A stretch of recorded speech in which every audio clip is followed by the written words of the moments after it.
Bonjour à toutes et bonjour à tous. Aujourd'hui, on va parler d'un sujet passionnant, enfin moi que je trouve passionnant, qui est celui de la guérison du féminin. C'est un sujet qui me tient très très à cœur parce que il m'a profondément changé la vie et puis j'ai vu que cheminer dans ce chemin de guérison du féminin avait aidé beaucoup de femmes autour de moi, beaucoup de femmes que j'ai accompagnées et puis d'autres femmes que j'ai rencontrées.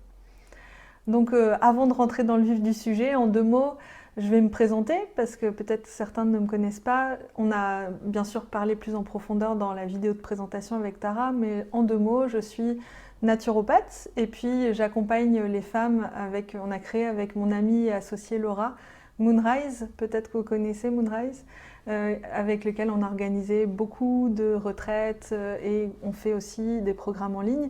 Et il y en a notamment un qui est autour de la guérison du féminin. Donc voilà, j'accompagne les femmes à la fois en retraite et puis aussi en tant que coach pour les accompagnantes. Donc les femmes qui accompagnent les femmes, qu'elles soient naturopathes, coach, thérapeutes, etc. Donc ceci dit, je vais rentrer dans le vif du sujet et vous parler un peu plus de la guérison, cette notion de guérison du féminin. Donc déjà, pourquoi est-ce que ça me plaît de vous parler de guérison aujourd'hui? Même si en soi, quand on pense guérison, on pense blessure, on peut penser que c'est un sujet un peu grave. Donc c'est pas toujours rigolo, effectivement, c'est pas toujours drôle d'aller à la rencontre de ces parties-là de soi, ces parties blessées. Mais en fait, si j'ai plaisir à vous en parler aujourd'hui, c'est parce que je vois à quel point c'est une voie de liberté, de créativité, d'expression pleine et entière de son être que d'aller observer et guérir les parties blessées de soi. Donc c'est plutôt très positif comme cheminement. Il y a certains moments où c'est douloureux, c'est difficile, ça c'est sûr. Mais une fois qu'on a dépassé certains blocages, certaines limitations, on se trouve tellement mieux que ça vaut le coup, je vous assure. Alors, j'ai pris quelques petites notes sur papier, pour avoir la trame de ce que j'avais envie de vous dire. Parce qu'en fait, il y a vraiment beaucoup de choses qu'on pourrait dire sur la guérison du féminin. C'est un sujet vaste et riche sur lequel on pourrait faire beaucoup de vidéos. Et là, donc, ce sera une initiation, c'est une manière de cheminer, commencer à cheminer, puis avoir une vision un peu plus claire de qu'est-ce que ça veut dire, de quoi on parle et comment agir.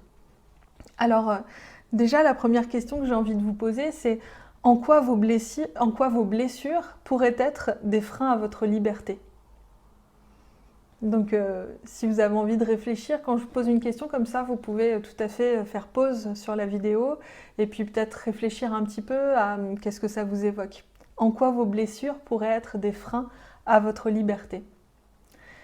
Parce que nos blessures, elles nous conditionnent et elles nous contraignent dans un certain sens. En fait, si on prend notre éducation, par exemple, donc votre éducation, ce que vous avez vécu dans votre enfance, l'exemple que vous avez eu, votre exemple parental, ce que vous avez vécu pendant les premières années de votre vie. Si vous n'avez pas complètement observé, compris, guéri, transformé ces conditionnements, vous allez avoir tendance à reproduire ce qu'on vous a montré, ce qu'on vous a dit, et donc là c'est plutôt quelque chose en miroir, ou alors essayer de faire autrement. Et donc, ça va être en opposition. Et dans les deux cas, si on réagit pareil ou si on réagit en opposition, donc contre, on ne va pas avoir vraiment de libre arbitre parce qu'on va être conditionné à réagir d'une manière ou d'une autre. Donc au final, on ne sait pas vraiment ce qu'on aurait désiré nous, on ne sait pas quelle réaction on aurait eu si on n'avait pas été conditionné, s'il n'y avait pas ces blessures qui régissaient notre vie et qui avaient construit une certaine forme de personnalité. Donc, nos blessures, elles agissent dans notre vie pour construire une personnalité qui va faire qu'on sera un peu coincé en fait là-dedans et peut-être que si on avait été un peu plus libre, on n'aurait pas fait comme ça. Donc, ça c'est la première chose. Et puis, la deuxième question que j'ai envie de vous poser, c'est en quoi vos blessures non guéries, donc celles qui sont toujours actives, pourraient être des freins à votre créativité ? Et en fait, je vous laisse peut-être un peu réfléchir si vous voulez mettre sur pause, mais je vais répondre tout de suite. En fait, parce que ces blessures, elles créent des blocages qui nous empêchent d'avoir une libre circulation d'énergie. Donc on peut imaginer que en nous, il y a une énergie qui coule comme une rivière. Et puis les blocages, c'est des sortes de gros blocs, de gros rochers, qui viennent faire en sorte que l'énergie, elle ne peut pas circuler dans certains endroits. Et on le sait, tout est énergie dans cette vie, tout est flux d'énergie. Et donc, s'il y a des endroits où l'énergie ne circule pas, c'est des endroits où forcément, soit ce sera des endroits inexploités, ce sera des endroits un peu comme morts, mais ce sera aussi, disons qu'au lieu d'aller quelque part, comme il y a le bloc, on va se détourner pour faire d'une autre manière. Et donc, au lieu de suivre notre route, on va être obligé de prendre d'autres chemins.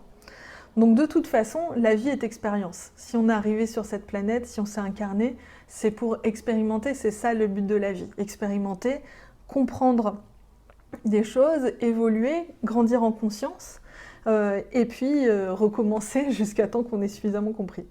Enfin ça c'est ma croyance, mais peut-être que vous la partagez. Et donc en soi, avoir des choses qui nous arrivent problématiques, on peut le voir de différentes manières, on peut se positionner en victime, on peut rester tout le temps à nourrir cette blessure, ou alors on peut décider qu'on en a marre et qu'on a compris ce pourquoi cette blessure était là et qu'on laisse partir ça. Donc c'est pas évident, hein. Bien sûr, quand je le dis comme ça paraît facile, mais en fait c'est le chemin de la vie, c'est le chemin de compréhension de qui on est, c'est le chemin d'expérimentation. Tout ça prend du temps, donc il ne faut pas s'attendre à tout guérir d'un coup, mais on peut de plus en plus aller retirer des choses au fur et à mesure. Et moi, ce que j'ai observé dans ma vie, c'est que ça m'avait amené beaucoup, beaucoup, beaucoup de mieux-être que d'aller guérir les blessures. Et après, je vais vous parler des blessures du féminin. Là, je parle des blessures en règle générale. Après, on va parler de celles qui sont spécifiques au féminin. Mais les blessures, le travail sur les blessures, moi, ça m'a permis d'avoir de choisir une vie professionnelle qui me convienne réellement. Et donc ça m'a demandé du courage, ça m'a demandé aussi de sortir de mon conditionnement, de ce qu'on m'avait dit qui était bien comme métier. La naturopathie, ça faisait pas partie des métiers bien dans mon éducation. Et donc il a fallu que je dépasse ça pour devenir naturopathe. Et puis ensuite, tout un tas d'autres choses pour me libérer de tout ce qu'on m'avait dit dans mon enfance, de tout ce qu'on m'avait appris, montré. Et donc, si j'avais pas travaillé sur toutes ces choses-là, j'aurais pas pu être en couple sereinement, de manière heureuse. J'aurais pas pu être une maman tranquille à l'intérieur, qui accepte d'être juste dans la présence avec son bébé, pas dans le faire, mais dans l'être. Je vous dis pas que je suis parfaitement là-dedans, hein, je suis sur un chemin comme tout le monde, j'ai mes tiraillements intérieurs comme tout le monde. Mais disons que si je regarde comment j'étais il y a quelques années, il y a vraiment beaucoup de choses qui ont changé et c'est ça que j'ai envie de vous partager. Je le vois chez moi, je le vois chez les autres. Je le vois chez mon partenaire de vie, je le vois dans ma famille, je le vois plus largement en dehors de mon cercle, chez mes amis, chez les personnes que j'ai accompagnées. Je ne crois pas dans le fait qu'on ne puisse pas changer. Je pense vraiment qu'on peut changer. Je pense que ça demande des efforts. Je pense que ça demande le courage d'observer profondément ces ombres et ces parties de soi qu'on n'aime pas trop. Ça demande le courage de se remettre en question. Ça demande de l'énergie, ça c'est sûr. De l'investissement, parfois financier, parce que c'est pas facile de tout guérir tout seul. Donc c'est important de pouvoir se faire aider sur le chemin. Et donc ça demande vraiment du courage, de l'investissement, mais ce que je peux vous dire, c'est qu'on est récompensé quand on y va réellement. Et une dernière chose que j'aimerais vous partager par rapport à une petite clé que j'ai sur comment trouver le bon chemin de guérison. Et ça, j'en reparlerai peut-être plus tard, mais moi, comment j'ai trouvé pour moi, et ça c'est vraiment la loi de l'attraction, c'est cette notion d'attirer à soi ce qui est bon pour nous quand on est vraiment décidé à l'intérieur. Ben, ce que j'ai fait quand je me suis dit, il y avait plein de choses qui ne marchaient pas dans ma vie et plein de choses qui se répétaient. En fait, on peut remarquer qu'il y a des schémas à guérir quand ça se répète. On refait un peu toujours pareil, on se retrouve un peu toujours dans les mêmes situations qui sont pas agréables, douloureuses, qui sont pas ce qu'on voudrait au fond, mais on n'arrive pas à créer autre chose. Donc moi ça m'arrivait notamment dans mes relations amoureuses. Et aussi dans le travail, dans certaines choses. Et donc quand j'en ai eu vraiment marre, quand j'ai observé, la première étape c'est que je me suis dit, ah oui en fait, ce n'est pas toujours les autres le problème, peut-être que toi tu crées la situation. Première étape de prise de conscience. Et puis ensuite, il y a eu cette demande que j'ai faite à l'univers, à la vie, de trouver les bonnes personnes pour m'accompagner. Et je l'ai faite très très fort à l'intérieur, c'est-à-dire que j'ai fait une vraie grande demande de trouver, d'attirer à moi les bonnes personnes pour m'aider sur mon chemin de guérison. Et quand j'ai fait ça, ces personnes sont arrivées. Donc ça a été... ça a renforcé vraiment ma croyance dans le fait que effectivement il est tout à fait possible d'avoir des choses qu'on demande et qui nous arrivent. Donc cette notion de loi de l'attraction qui s'est présentée dans la matière en fait pour moi. Donc voilà comment moi j'ai fait sur mon chemin de guérison, puis après je vous parlerai plus en détail de plein de choses, mais disons que pour entamer ce truc-là, ce chemin-là, je me suis dit, je vais demander à l'univers de trouver les bonnes personnes, les bonnes ressources, les bons livres, et à partir de ce moment-là, il y a quelque chose qui s'est débloqué. Donc vraiment cette notion de responsabilité, d'être souverain de sa vie, souveraine, c'est vraiment important. Alors, ceci dit, on va continuer, et j'ai envie de vous parler de pourquoi est-ce que c'est très important quand on est une femme. Donc là, je parle de femmes, je parle d'hommes. J'ai aussi envie de dire vraiment clairement que toutes les personnes qui ont des identités de genre entre les deux sont les bienvenues aussi. Et puis que quand je parle des femmes, je parle aussi de toutes les personnes qui sont des femmes actuellement, qui se ressentent femmes, qui se vivent comme femmes, que leur sexe à la naissance ait été assigné féminin ou non. Et donc voilà, pour moi c'est très important que tout le monde se sente bienvenu. Et si je m'adresse aux femmes, c'est parce que moi je travaille avec les femmes depuis pas mal d'années. En fait, un jour, en méditation, j'ai reçu le message que j'allais, dans un premier temps, commencer par travailler avec les femmes. Et c'est vraiment important pour moi de faire ce chemin avec les femmes parce que c'est mon chemin de transformation personnelle aussi. Et aussi parce que je sens qu'il y en a vraiment besoin. Vraiment, vraiment besoin. Parce que les femmes sont... essentielle à l'avenir de ce monde et au-delà de ça, c'est l'énergie féminine qui est essentielle à l'avenir de ce monde. Donc ça, je vais vous en reparler. Donc pourquoi est-ce que c'est très important pour les femmes de libérer leur créativité?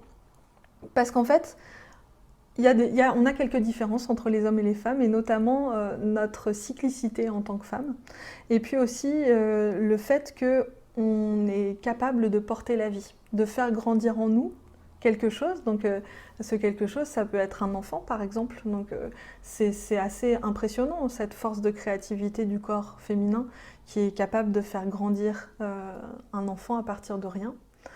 Et donc cet utérus, il est vu aussi dans beaucoup de traditions comme une matrice, comme une grotte, qui peut aussi être un espace pour faire grandir d'autres choses.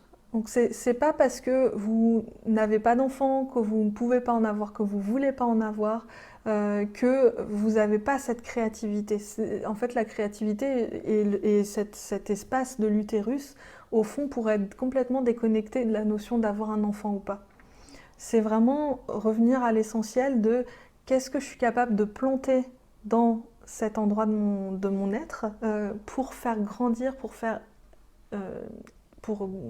grandir quelque chose qui nous tient à cœur.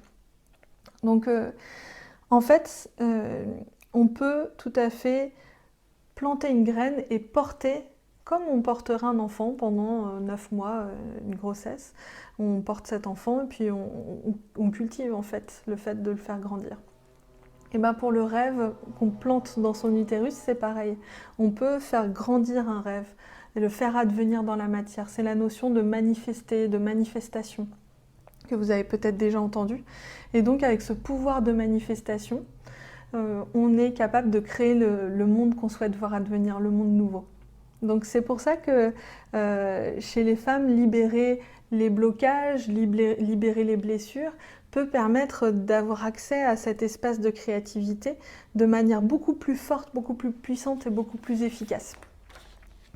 Et puis ensuite, je voudrais aller un peu plus dans le détail donc, sur pourquoi est-ce que ce pouvoir de manifestation, cette puissance de manifestation, elle est très très forte chez les femmes.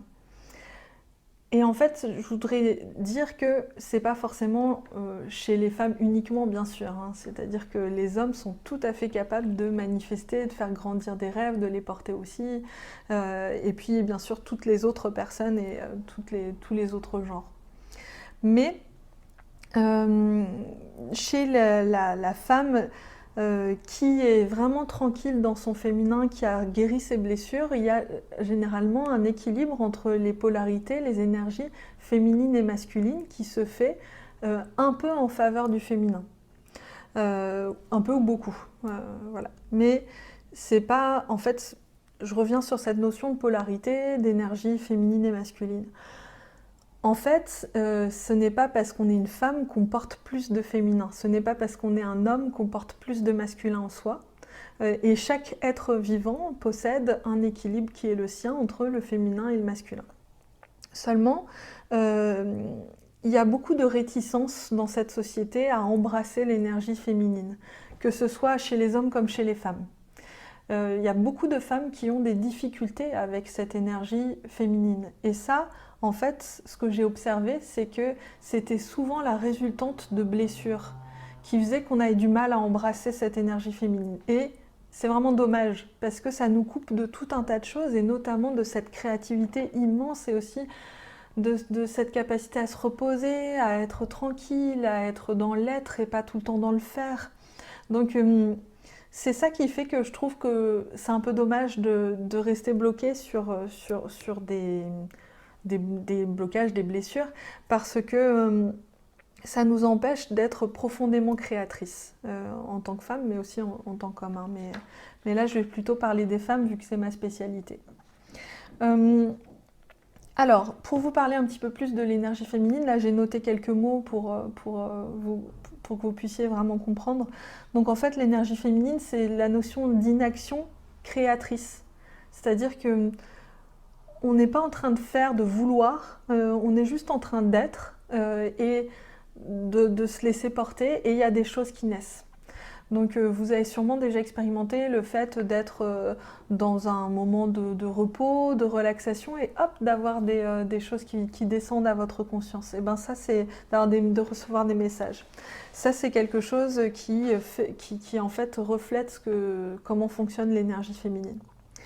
Donc c'est une inspiration pour le monde, c'est le fait d'accepter le rien, le noir, l'inaction, le fait de ne pas savoir, d'être dans un flou, d'être dans le chaos. Donc c'est vraiment l'énergie féminine est capable par exemple d'accepter le chaos et de continuer à porter son rêve dans le chaos.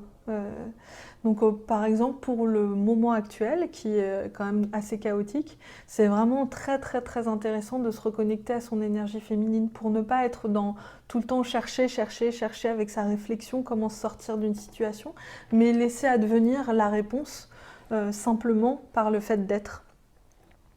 Donc il y a aussi cette notion de cyclicité, de grotte, de retour à soi, de préservation de l'intime, du secret, du caché, du rituel, de la spiritualité. Voilà, il y a toutes ces notions-là dans le féminin. Et au contraire, l'énergie opposée, l'autre pôle, en fait, c'est pas vraiment opposé, mais on pourrait le dire comme une ligne, et on se situe voilà, à différents endroits sur la ligne. Et donc, à l'opposé, il y a le fait de décortiquer, de penser, de mentaliser, de réfléchir vraiment avec son mental, d'être dans l'action, d'être dans le faire, voilà, toutes ces choses-là. Ces choses qui sont vraiment valorisées dans notre société, tandis que le fait d'être plutôt dans une régénération, un repos, une intuition, une descente d'informations, C'est peut-être de plus en plus valorisé, du moins dans mon entourage, dans ce que je vois, mais j'imagine que dans la société globale, c'est pas encore tout à fait le cas. Alors, pourquoi est-ce que c'est super important qu'on se reconnecte en tant que femme et en tant qu'homme aussi à l'énergie du féminin? C'est parce que, en fait, le féminin connaît le but, connaît ce vers quoi il faudrait envoyer la flèche pour aller vers le mieux, en fait. Donc le féminin sait où aller. Et le masculin, lui, est capable de lancer la flèche, d'initier l'action. Donc si on n'était que dans le féminin, on serait dans une forme d'indolence, d'inaction, d'incapacité on a l'info, mais on passe pas à l'action, on passe pas à l'acte. Tandis que le masculin, ça pourrait être trop d'action, mais sans réflexion de fond pour savoir où est-ce qu'on va. Donc c'est pour ça que c'est super important qu'il y ait un bon équilibre dans chaque personne. Ça c'est dit, je vous ai expliqué ça, donc je passe à la suite. Alors, si on va un peu plus profondément dans cette notion de blessure, si on va la regarder, la décortiquer, et comprendre d'où elles proviennent, de quoi elles proviennent, on pourrait comprendre que, en fait, il y a plusieurs types de blessures. Il y a celles qui viennent de votre propre vie, de votre propre cheminement. Donc si vous avez vécu des choses qui vous ont traumatisé, qui vous ont choqué, ou alors des choses qui ont induit un certain comportement dans votre vie, c'est tout ce qu'on vous a montré, tout ce qu'on vous a dit qu'il fallait faire, voilà, donc toute votre éducation, votre exemple parental, votre exemple familial, votre contexte socio-culturel et tout ça c'est des choses qui viennent de votre histoire personnelle, de votre vie à vous. Donc là, il peut y avoir un certain nombre de blessures. Après, il y a ce qui provient de vos ancêtres. Donc ça, c'est ce qu'on appelle le transgénérationnel. En fait, au moment de votre conception, il y a une union, une communion entre une cellule qui vient de votre père et une cellule qui vient de votre mère. Et cette communion fait que, en fait, comme tout est mémorisé dans les cellules, la cellule c'est la plus petite partie de nous. Et en fait, il est dit à la fois en médecine quantique, donc dans toutes les recherches vraiment scientifiques actuelles, mais aussi dans ce qui est le plus ancestral, donc c'est-à-dire la médecine chamanique, il est dit dans ces deux pôles dans le temps qui sont assez éloignés, la même chose qui est que dans nos cellules, il y a énormément d'informations et l'information de base de toute notre histoire actuelle, toute notre mémoire de notre vie actuelle, mais aussi de la vie de nos ancêtres, donc de nos lignées d'hommes, de femmes. Et aussi de la mémoire cellulaire qui pourrait venir, pas forcément du transgénérationnel, mais aussi peut-être de vie passée, de choses comme ça. Donc, dans cette mémoire, il y a beaucoup de choses, et il y a notamment ce qui s'est passé de très marquant dans la vie de vos ancêtres, vos parents, vos grands-parents, etc. On dit que dans la mémoire cellulaire, dans le travail sur la mémoire cellulaire, on peut remonter, on parle d'une transmission selon les traditions, on parle entre 3 et 7 générations, puis certains parlent encore de plus de générations encore. Donc ça veut dire que on a des choses qui sont mémorisées depuis très très longtemps dans nos cellules, et qu'il y a parfois besoin d'aller regarder ça, si ça nous bloque, d'aller transformer des choses à cet endroit-là. Donc ça c'est dit. Est-ce que j'ai autre chose à vous dire à ce propos ? Globalement, vous avez compris, c'est la mémoire cellulaire, le transgénérationnel. Ensuite, il y a des choses qui peuvent provenir de nos vies passées. Donc ça c'est aussi... c'est une partie de ce qu'on appelle le karma. Le karma vient pas que des vies passées, mais voilà, en gros, il y a cette notion de blessure venant de nos vies d'avant. De blessures ou de schémas, de répétitions, etc. Tant qu'on n'a pas compris, guéri quelque chose, ou alors si on a fait quelque chose, parfois on peut avoir dans la vie suivante une situation où si on a été oppresseur, on va être l'oppressé, vous voyez, pour comprendre les deux versants. Donc il y a des choses comme ça qui peuvent se passer. Et après, il y a la notion de blessure du fait même d'être une femme.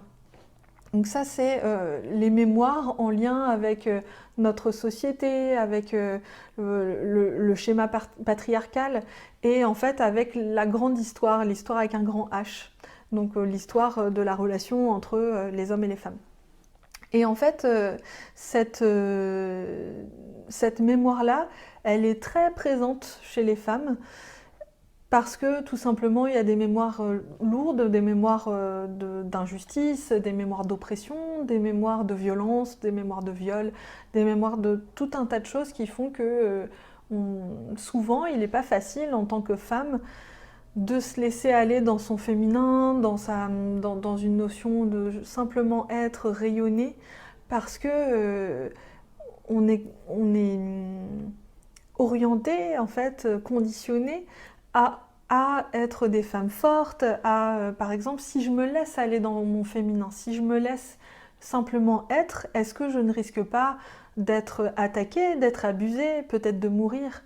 Donc il y a quelque chose de profondément ancré en fait chez les femmes qui engendre souvent de la peur, de la colère aussi, parfois de l'anxiété, du stress, pourquoi pas de la dépression.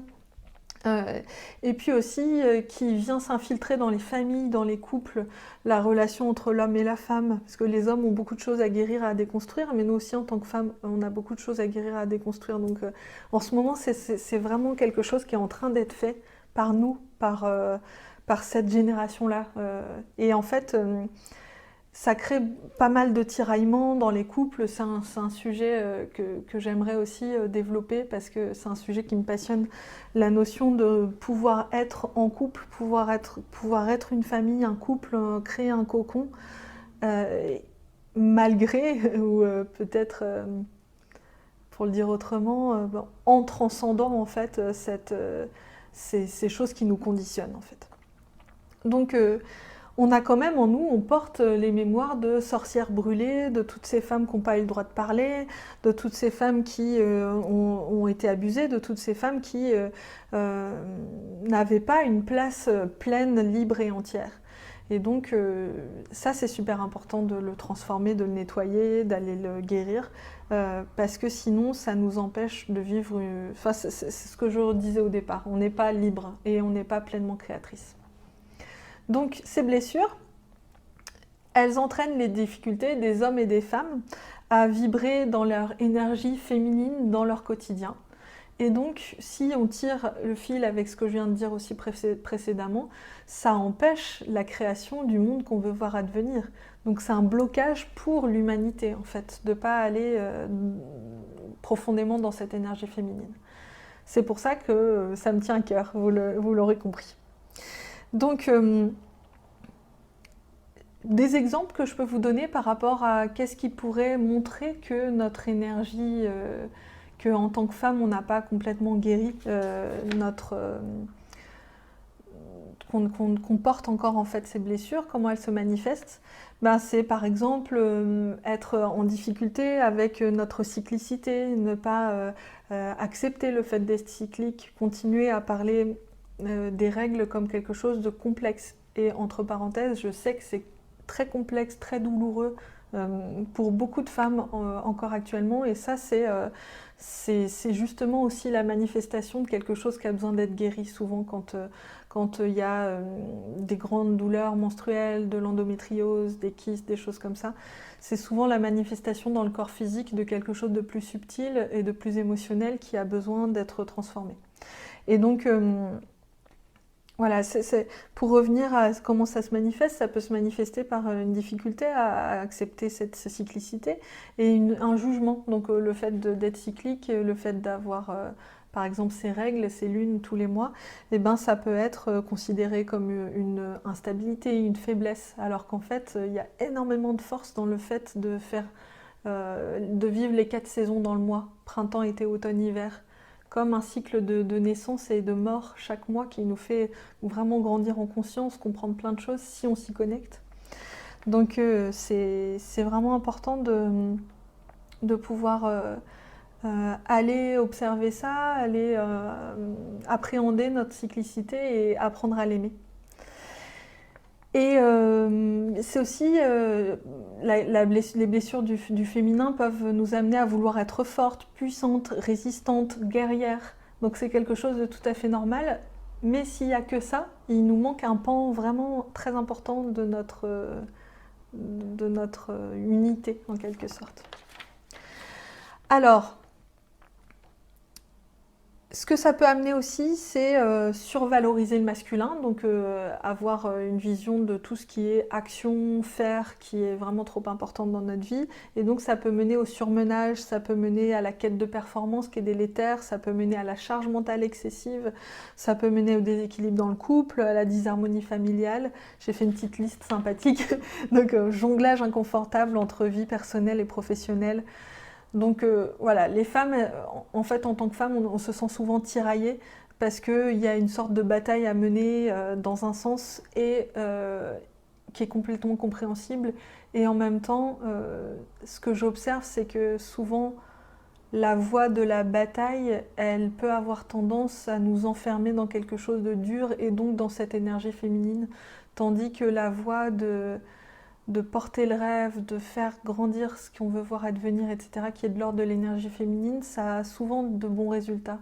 Donc par exemple, dans le couple, vouloir faire changer l'autre en le combattant est souvent moins efficace que d'aimer l'autre pleinement, l'accueillir pleinement dans ces aspects qu'on aime plus ou moins. Et en fait, dans cette espèce de sécurité, il y a possibilité d'avoir des profonds changements. Et donc ça, c'est comment l'énergie féminine peut faire changer les choses, peut faire advenir ce qu'on veut. Donc il y a aussi des difficultés dans le rapport à être mère, dans la notion de maternité, dans le fait de se dédier à son enfant, donc par exemple dans le fait d'avoir envie d'allaiter, parce qu'on sait que c'est quelque chose d'intéressant, de bon pour son enfant, mais en même temps d'avoir des difficultés à se laisser être dans cet allaitement, c'est-à-dire accepter le fait que quand j'allaite, je suis complètement là avec mon enfant et je ne fais rien que d'allaiter mon enfant. Ça, c'est quelque chose qui peut être un peu... j'ai beaucoup d'amis, et moi-même je l'ai ressenti. Je suis encore en train d'allaiter mon bébé qui a 8 mois. Et ça m'est arrivé souvent de ressentir que ça m'agaçait de devoir être là, m'arrêter, tout arrêter pour lui. Et en même temps... ça m'a appris à justement complètement observer ça et aller le relâcher et être là. Et en fait, j'ai reçu des cadeaux extraordinaires du fait simplement d'être avec mon bébé. J'avais prévu de faire un truc. En fait, je peux pas faire ça parce qu'il va pas bien, il faut que je m'en occupe, etc. Et donc, je vais me promener avec mon bébé. Et là, il y a plein d'infos qui arrivent. Et je suis juste en train de marcher avec lui. Et je me retrouve à avoir par exemple, un programme en ligne qui est comme téléchargé, qui arrive dans ma tête comme ça, pouf, direct. Tandis que si je m'étais posée à mon bureau en me disant « il faut que je fasse, je ne suis pas sûre du tout que ce serait arrivé de la même manière ». Donc voilà, c'est tout à fait possible d'être efficace, d'être très créative, de créer des choses extraordinaires, en n'étant pas tout le temps dans le faire. Donc ça, c'est encore un truc à déconstruire. Donc comment se manifestent les blessures ? J'ai déjà donné quelques exemples, mais il y a aussi la difficulté à trouver un équilibre entre temps dédié au travail, temps dédié pour soi, la difficulté à prendre pleinement sa place. Donc les femmes, du fait des blessures du féminin, peuvent avoir tendance à se dévaloriser, à avoir peur de s'exprimer, de porter leur voix, parce qu'en fait, elles ont été tellement rabrouées et voire massacrées, comme dans le cas des sorcières, quand elles avaient une voix dissidente, une façon de penser différente. Donc ça nous fait, c'est encore inscrit parfois en nous que c'est une voie très dangereuse que de dire ce qu'on pense ou que de s'exprimer.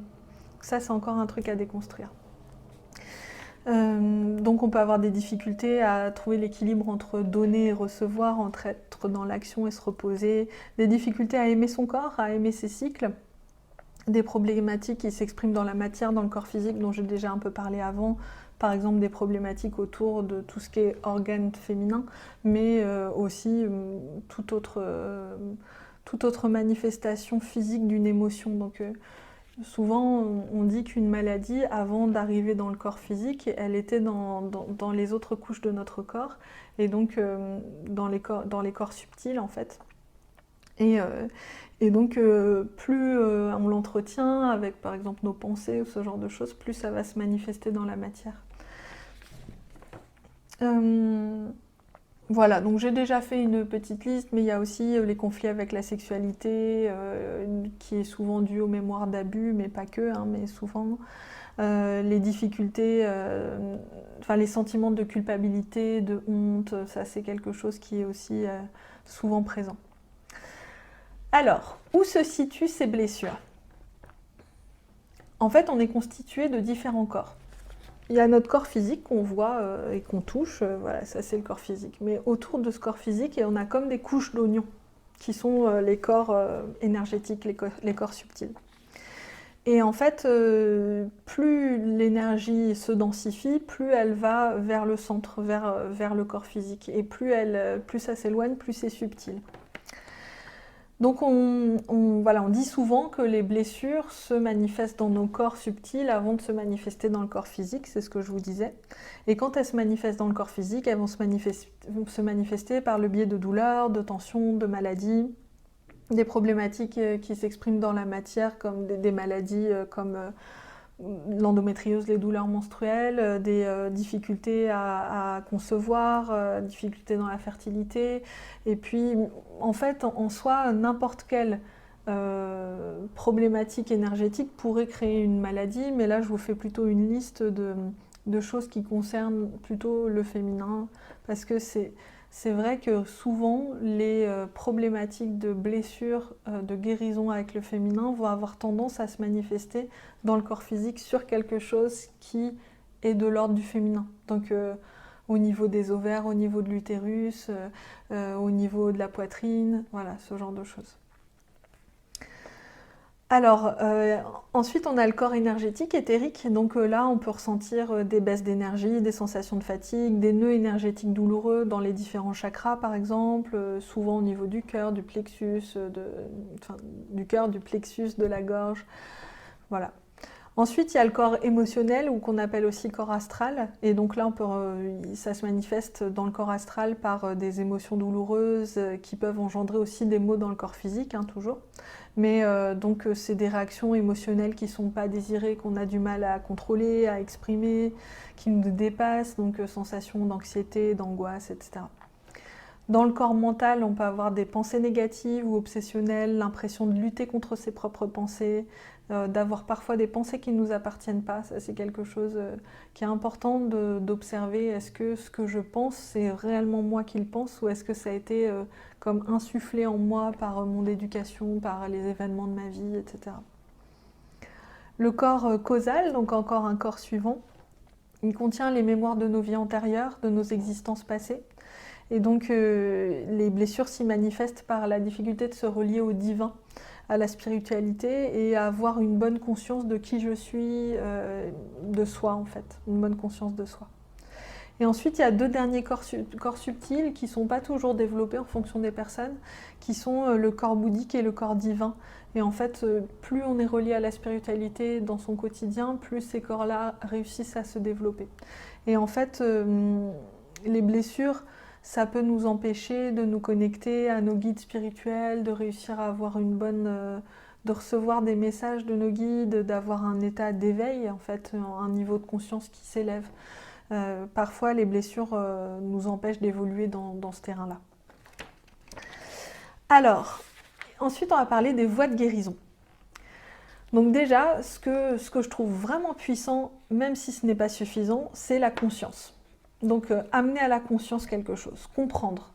Et une fois qu'on a compris, c'est aussi une question de responsabilité, d'acceptation. C'est-à-dire, je comprends qui je suis, comment je me suis construite, pourquoi j'ai tendance à réagir comme ça. Et ensuite, l'étape d'après, c'est oui, je veux changer. Accepter de déconstruire, de se remettre en question, observer, questionner ses croyances, tout le temps se dire est-ce que je pense comme ça parce que vraiment je me suis construite moi et que c'est bien pour moi et que j'ai envie de penser comme ça, ou est-ce que c'est un truc qui vient me parasiter en fait. Première étape, donc la conscience et la responsabilité est vraiment le désir de se transformer intérieurement. Et puis ensuite, il y a la voie de prendre soin des différents corps, les différents corps dont je viens de vous parler. Donc il y a la voie du corps physique qui est vraiment une voie importante et qui est parfois dénigrée dans les manières de se soigner, de se guérir. On va avoir tendance à rester dans le mental, dans la réflexion, dans décortiquer, mais on ne va pas aller dans le corps. Et c'est vrai que la voie du corps, c'est aussi une voie du féminin. Être dans le relâchement, d'aller dénouer les tensions, se faire masser, faire du yoga, toutes ces choses-là, c'est une voie profondément transformatrice qu'il ne faut pas oublier. Donc tout ce qui est naturopathie, c'est-à-dire on va essayer de renforcer le capital vital, la force de l'organisme. Et donc ça, on peut mettre en place une alimentation adaptée, des cures de détox régulières, sans excès, sans violence en fait, toujours dans une forme de douceur et d'écoute. L'exercice physique harmonisant, les activités hautement vitalogènes comme le yoga, le tai chi, le qigong, ce genre de choses. Bien dormir, une connexion aux éléments, le soleil, la nature. Aux animaux aussi qui sont extrêmement transformateurs, extrêmement guérissants. L'alternance de travail et de repos, une vie sexuelle épanouie, la convivialité, les massages, accueillir les émotions, en prendre soin. Voilà, tout ça c'est une manière de prendre soin du corps physique. Puis après, il y a le plan mental aussi, où on va, donc au niveau de notre mental, il y a ce dont je vous ai parlé, là, prendre soin de la conscience et tout ça, mais il y a aussi au quotidien observer toutes ces pensées négatives, transformer ces pensées négatives pour renforcer notre plan mental et les remplacer par des pensées positives. Il y a la voie de la spiritualité qui est vraiment importante. Et qui vient aussi nourrir nos corps énergétiques, nos corps subtils.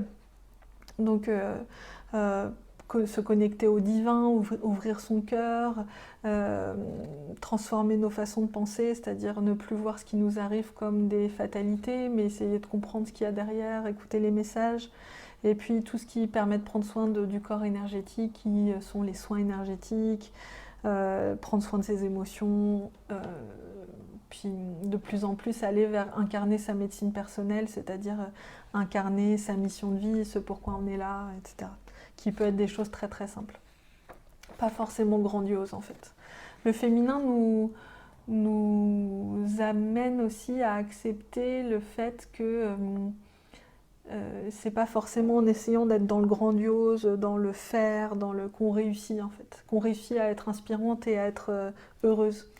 La voix du féminin est très très puissante pour ça, pour trouver là où on est bien et inspirante et heureuse. Et puis ensuite, donc là je vous parlais des voies de guérison, je vous ai parlé de la conscience, de prendre soin des différents corps, et puis il y a aussi prendre soin de la plus petite partie de soi qui est la cellule, et donc ça c'est ce dont je vous parlais déjà tout à l'heure sur comment faire en sorte de... Enfin, tout à l'heure je ne vous parlais pas de comment faire en sorte de soigner la cellule, je vous parlais juste de la cellule. Donc là, pour vous parler de comment faire en sorte de soigner la cellule, en fait, il y a plein de voies possibles pour aller travailler là-dessus. Et il y a notamment tout ce qui est énergétique cellulaire, soins énergétiques au niveau de la cellule, mémoire cellulaire, toutes les personnes qui travaillent sur le transgénérationnel, etc. Mais en fait, c'est pas parce que ça s'appelle mémoire cellulaire ou transgénérationnel que c'est la seule manière de travailler là-dessus. Parce qu'en fait, par exemple, le chamanisme travaille là-dessus très très bien. Et puis, en fait, n'importe quel soin énergétique peut vous amener à énergétique, ou même n'importe quelle thérapie pourrait vous amener à guérir des choses au niveau de la cellule. Donc c'est simplement réinformer, amener une autre information. Il y a aussi maintenant des outils qui utilisent la physique quantique, en fait, des petits boîtiers qu'on va mettre sur soi, qui vont amener d'autres vibrations et qui sont aussi extrêmement puissants. Donc voilà, il y a plein de voies de transformation possibles à ce niveau-là. Alors, je vois qu'on est à 45 minutes, donc je vais essayer de continuer dans ma voie et d'aller un peu droit au but. En fait, la formation qu'on a créée, mon amie Laura et moi, qui s'appelle En chemin vers la guérison du féminin, c'est ce dont je vous parle, mais axé sur les différents... En fait, on a pris comme voie d'ouverture les quatre grands archétypes du féminin, qui sont la jeune fille, la mère, l'enchanteresse et la femme sage. Et en fait, si on a pris ces quatre grands archétypes, quatre grands types de façon d'incarner son féminin, c'est parce que ça nous permet d'avoir toute la palette de ce que peut être une femme. Et aussi parce que en fait, ça correspond aux différents âges de la vie. Et donc, on va traverser tout ce qui peut arriver comme blessure et comme chose à transformer en fonction des différents âges. C'est-à-dire qu'il y a beaucoup de choses qui se passent dans la jeunesse, avant 10 ans, et plus particulièrement avant l'arrivée des premières règles. C'est très très déterminant pour la construction de la psyché et du façon de fonctionner de la femme. Et donc ce qui se passe dans la période jeune fille de chaque femme est très très très important. Mais c'est aussi super important d'aller observer la vision que j'ai de la vieillesse, du fait d'avancer en âge, comment est-ce que je vois ce que c'est qu'une femme âgée, est-ce que c'est ok pour moi, est-ce que je peux y voir de la beauté, est-ce que j'ai des choses à transformer. Donc en fait, n'importe quel âge et n'importe quel archétype nous amène à aller voir des choses très très intéressantes. Donc ça, c'est pour vous dire que en fait, il y a vraiment beaucoup de matière à avancer dans ce sujet-là. Et pour vous rappeler que ce que je vous dis là, c'est vraiment une forme de premier aperçu et qu'après, on peut vraiment avancer encore plus loin. C'est passionnant et ça peut être vraiment chouette et pas uniquement douloureux, comme on pourrait le croire avec cette notion de blessure. Donc, alors... En fait, il pourrait y avoir plein de manières d'amener la guérison, mais dans ce programme-là qu'on a créé, on a fait on travaille avec des questions qu'on se pose à soi-même, et ça, c'est ce que je vais vous proposer qu'on fasse ensemble là, mais aussi via des méditations comme des voyages guidés qui viennent transformer certaines croyances et venir libérer certaines choses, et puis aussi par des rituels. Donc là, dans cette vidéo, je ne peux pas vous amener à tout faire parce que c'est assez long, mais je peux déjà vous amener à vous poser quelques questions par rapport à cette période de la jeune fille. Et pour ça, je vous propose de prendre un stylo, un cahier, un stylo, et pendant que vous faites ça, je vais vous parler un petit peu plus de pourquoi c'est important d'aller observer cette période qu'on dit de la jeune fille. Parce qu'en fait, c'est vraiment la clé de voûte de la vie d'une femme. C'est là où elle là où les expériences qu'elle vit forgent un apprentissage et qui vient s'ancrer profondément dans notre inconscient. Et ensuite, souvent, on passe toute une partie de sa vie à essayer de déconstruire ce qui s'est construit dans la jeune fille. Dans la jeune fille, la période de la jeune fille, de l'archétype de la jeune fille, ça s'étend de notre naissance à peu près, pour chaque femme c'est différent, mais entre 20 et 25 ans. Et en fait, donc forcément, il y a cette période avant l'arrivée des premières règles où on va vraiment tout absorber et puis pas avoir beaucoup d'esprit critique. Et puis plus on grandit, plus on se fait des armes d'esprit critique. Souvent, la période de l'adolescence, c'est une période où on est contre, on est en opposition. Donc on n'est pas vraiment libre non plus. On vient dire non, on vient déconstruire, mais on n'est pas non plus complètement guéri, pas du tout même. Et puis ensuite, dans la période de la mère, l'archétype suivant, on peut avoir tendance à continuer à faire un peu toujours pareil, continuer à être vraiment toujours être influencé en fait par notre période jeune fille. Et après, l'enchanteresse, c'est la grande déconstructrice. Donc on peut déconstruire bien plus tôt dans notre vie. On peut déconstruire même très très tôt, hein. Mais c'est vrai que la période de l'enchanteresse qui est autour de la préménopause, ménopause, c'est une période vraiment de grande déconstruction où on va aller au plus profond de qu'est-ce que je veux plus, qui je suis, qu'est-ce que je veux pour moi. Donc voilà, c'est super intéressant de voir ça avec cette vision. Et en fait, la jeune fille, elle n'a pas vraiment tous les filtres et le recul nécessaire pour questionner ce qui lui a été transmis. Puis il y a aussi cette volonté d'être aimée, d'être acceptée, de comprendre comment on s'insère dans le groupe, comment on est reconnu socialement. Enfin, il y a plein de choses comme ça qui interagissent. Il y a le fait on a tendance encore à avoir été éduqué avec des grands principes de qu'est-ce que ça doit être une fille bien, donc être sage, être plutôt discrète. Il y a plein de stéréotypes comme ça liés au fait d'être une femme qui font que ça a tendance à...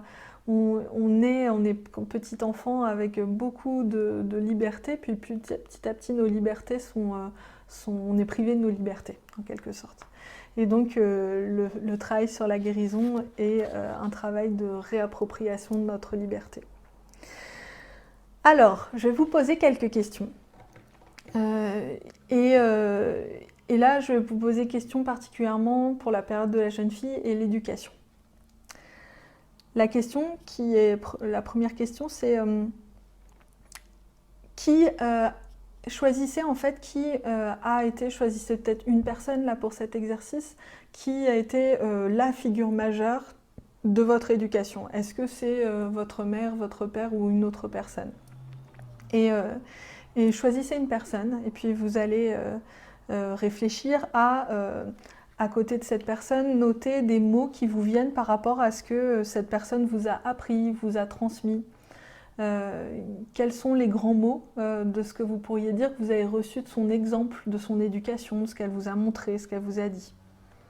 Donc laissez les mots venir sans jugement, juste comme ça.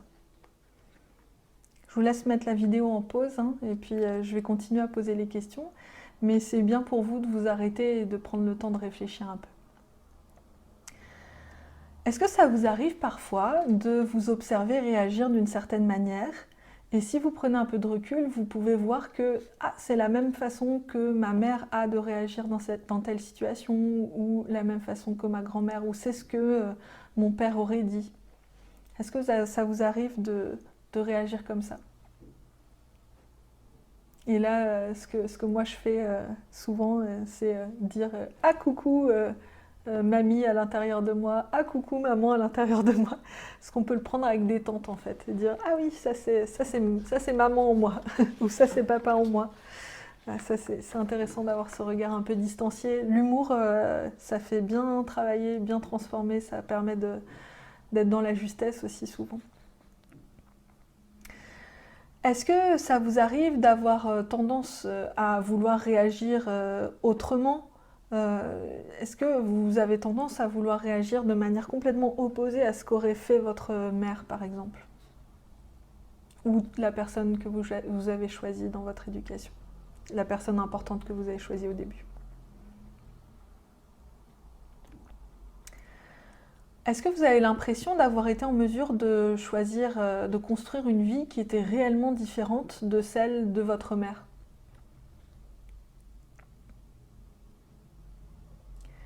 Est-ce qu'il vous arrive parfois, ou est-ce qu'il vous est déjà arrivé, de vouloir réagir autrement que cette grande figure d'éducation, à l'inverse par exemple, et puis d'en être incapable ?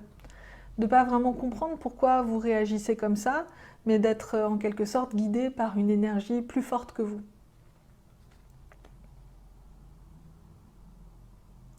Est-ce que vous avez déjà observé des trajectoires de vie, des répétitions dans votre schéma parental, enfin pas parental, familial global? Est-ce que vous avez vu des répétitions dans le schéma familial?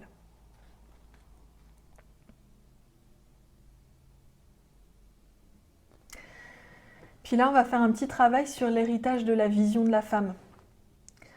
Donc pour chaque personne de votre famille ou de votre entourage qui a été une figure importante de votre vie avant 10 ans ou avant l'âge de vos premières règles, est-ce que, donc déjà, prenez le temps de noter toutes les personnes importantes, les plus importantes de votre vie à ce moment-là, qui ont influé sur votre manière de voir la vie. Ça peut être des personnes de votre famille ou pas. Et à côté de chaque personne, donc par exemple pour maman, Donc ça, si vous êtes adopté, je précise, si vous avez été adopté, vous prenez vous pouvez faire les deux avec votre mère adoptive, et puis si vous connaissez votre mère biologique, vous pouvez le faire aussi avec votre mère biologique. Donc qu'est-ce que cette personne, qu'est-ce que ma mère m'a appris sur la manière dont devait se comporter une femme, sur ce que ça doit être une femme, sur ce que c'est que d'être une femme. Donc cet apprentissage, il peut être passé par des mots, par des exemples, par l'observation de relations entre cette personne, là en l'occurrence votre mère, et d'autres personnes, comme votre père ou n'importe qui. Et donc, pour chaque personne, vous allez vous poser cette question. Qu'est-ce que cette personne m'a appris sur la manière d'être une femme ? Et donc, vous allez formuler comme ça au présent, de cette manière. De ma mère, j'ai appris qu'une femme sait, ou qu'une femme, ça doit être. De mon père, j'ai appris qu'une femme sait, ou une femme, ça doit être. Donc, ça doit être indépendant, ça doit être doux, une femme, elle doit être belle. Vous voyez, enfin, peu importe. Tout ce qui vous vient, vous allez le noter. Et puis ensuite, une fois que vous avez noté tous ces adjectifs et ces grands principes, vous allez pouvoir observer un peu ce qui ressort. Est-ce qu'il y a beaucoup de... Faire par exemple une colonne avec ce qui vous paraît plutôt négatif et ce qui vous paraît plutôt positif. Et puis observer comme ça ou quelle est la colonne la plus remplie. Vous pouvez aussi vous demander qu'est-ce qui est encore actif. Est-ce que pour moi, si ma mère m'a montré que une femme c'est instable, qu'une femme, voilà, de ma mère j'ai appris qu'une femme c'est instable et on ne peut pas compter sur les femmes. Est-ce que c'est toujours valable en vous? Est-ce que ça est toujours actif cette croyance? Est-ce que vous avez besoin de vous en libérer par exemple? Donc vous pouvez observer toutes ces choses-là en vous. Et je vous laisse faire ce travail, c'est déjà un travail assez important qui vous permettra d'avoir une vision plutôt claire sur si l'énergie féminine elle a été plutôt bien perçue dans votre famille ou pas, si on vous a accueilli dans votre féminin ou pas, et si y a des choses qui ont encore besoin d'être transformées dans votre façon de voir le féminin et le fait d'être une femme. Et puis, ce que je vous propose, une fois que vous avez fini ce travail, c'est de vous poser avec ça. Et puis, de simplement, là, je vous invite à vous asseoir confortablement. Et puis, juste de venir respirer, fermer les yeux. Peut-être amener une main là où c'est un peu coincé dans votre corps, si c'est le cas. Parfois, ça peut être la poitrine, la gorge, le ventre. Voilà, venez poser vos mains sur votre corps à l'endroit qui a besoin, d'être réconforté, d'être accueilli. Et puis vous pouvez vous dire, même si j'ai vécu ça, même si je ressens encore parfois ces émotions-là, je m'aime, je me respecte, je m'accueille telle que je suis. Ça, vous pouvez le répéter plusieurs fois. Je m'aime, je me respecte, je m'accueille tel que je suis. Vous pouvez observer aussi vos émotions avec un regard bienveillant, un regard tranquille. Et dire, même si je ressens telle émotion, même si ça se manifeste comme une oppression dans mon corps, je m'aime, je m'accepte, je me respecte tel que je suis. Et puis vous pouvez aussi amener de la tendresse et de la bienveillance et de l'amour tout simplement pour cette jeune fille que vous avez été, ce moment de votre enfance, de votre adolescence. Et si vous avez envie, parler à cette jeune fille, cette petite fille intérieure et lui dire ce que vous avez envie de lui dire sur, voilà, avec votre regard d'adulte et votre regard qui a déjà cheminé, lui dire certains mots qui pourraient la réconforter.